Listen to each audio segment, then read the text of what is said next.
Open enrollment is your one opportunity to sign up for private health insurance each year. But if you miss that window and you have a qualifying life event, you may qualify for a special enrollment period. We're going to do a brief refresher on what might be eligible for a special enrollment period. Let's just remind ourselves that open enrollment runs November 1st through December 15th of 2018. This is for health coverage that becomes effective January 1st, 2019.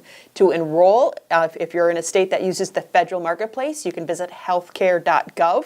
If you don't know if your state runs its own exchange, you can still visit healthcare.gov. One of the very first questions you're going to answer will be, what state are you in? If you're in a state that runs its own exchange, it's going to send you in the right direction. So healthcare.gov is your one-stop shop for finding out if you're eligible to sign up for health insurance for 2019. Now, like we said, this is a quick window. November 1st through December 15th is your opportunity to buy health coverage. From that point forward, after December 15th, if you haven't enrolled, you are not eligible to sign up for coverage until the next open enrollment period at the end of 2019. The only exception is if you have a qualifying life event, which might make you eligible for a special enrollment period.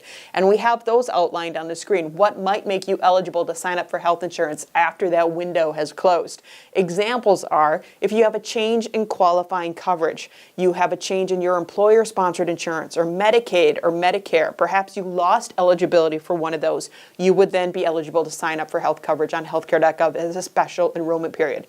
Other changes is a change in household size. Maybe you added a dependent. Maybe you have a change in your primary place of living if you've moved to a new state or a new region.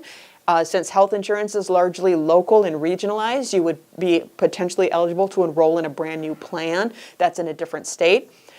Maybe you have a change in eligibility or financial assistance. Your income has changed dramatically and now you might be eligible for tax credits. That might be an opportunity to sign up for a new plan. If there was something that's considered enrollment or plan error, that might open the opportunity to try again. Or they have other examples, a very broad category, which fits things like exceptional circumstances, if you're a victim of abuse and that prevents you from signing up for coverage during the very short open enrollment period, and then there are a couple other miscellaneous examples that fall in that catch-all other category. Now, to apply for a special enrollment period, you would apply as if it were open enrollment. Say it's June 2019 and you're signing up for health coverage. You would go to healthcare.gov and say, I still might be eligible for coverage, and it would walk you through an application. You may need to provide documents that prove that qualifying life event. The advice that healthcare.gov provides on its own fact sheets is pick a plan first, send documents second, because the effective coverage date is the date you pick a plan. You can't use your insurance until you're found to be eligible and certified for that plan. But you want to pick first and then follow the instructions that happen second.